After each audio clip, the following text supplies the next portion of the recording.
To conclude the early classical period, I've decided to do one more extra credit example. Now, these are known as the Riace warriors, sometimes the Riace bronzes, and they've got that name because of where they were found, off the coast of Riace in southern Italy. They were actually found by a free diver. So they must have been part of a shipwreck, and therefore their original context has been lost. However, there are some theories that they might have been part of a group of 13 bronze statues that stood at Delphi to commemorate the Athenian victory at Marathon that was made by Phidias. So if they are, they'd be a really great example for Greek religion, because then we could have a look at a votive offering from a state as a way of thanking the gods for their victory in a major war. Now, I want to start by talking about Riace Warrior A, because if we look at them individually, we can see some really exciting things have happened in the early classical period. For a start, he's got an age, so he's bearded, showing he's an older male. In the Archaic period, our Koroi were all beardless. They were all youths. That's what the name Koros means, young man. His muscles also reflect his age. In a moment when we compare him to Warrior B, you'll see what I mean. But this is a man who is in his prime, probably somewhere between 35 and 45. He's got very defined iliac crest here. In fact, it's too defined. It goes all the way around the back of the statue, which would be impossible. And also, he's got the cuirass aesthetique as well.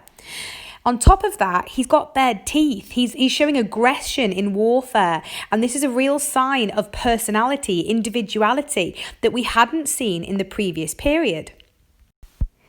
Now, if we come to Riace Warrior B, he's also a mature male in the sense that he's got a beard, but is meant to be older than Riace Warrior A. So there's some individuality to these statues, even amongst the same group of bronzes.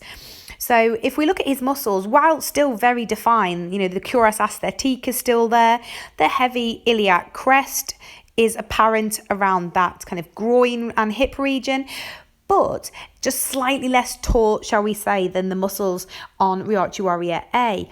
Also, if we look at his expression, that's a giveaway too, because whereas Riace Warrior A had those teeth bared in a really kind of aggressive move, showing that he's still very much ready for warfare, Riace Warrior B looks more cautious, perhaps even weary of warfare, having been part of it for a lot longer.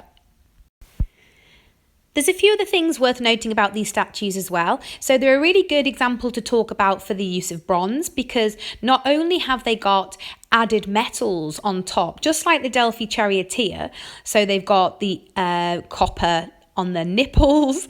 The Riace Warrior A has got silver teeth. There's the inlaid eyes as well. But we can see how the bronze has led to increased movement.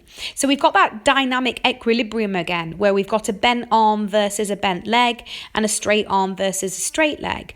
And we've also got the relaxed pose. If we look at the hips, we can see that they are tilted because of the bent leg. So marble has really given some much more fluid movement to these statues, making them much more naturalistic.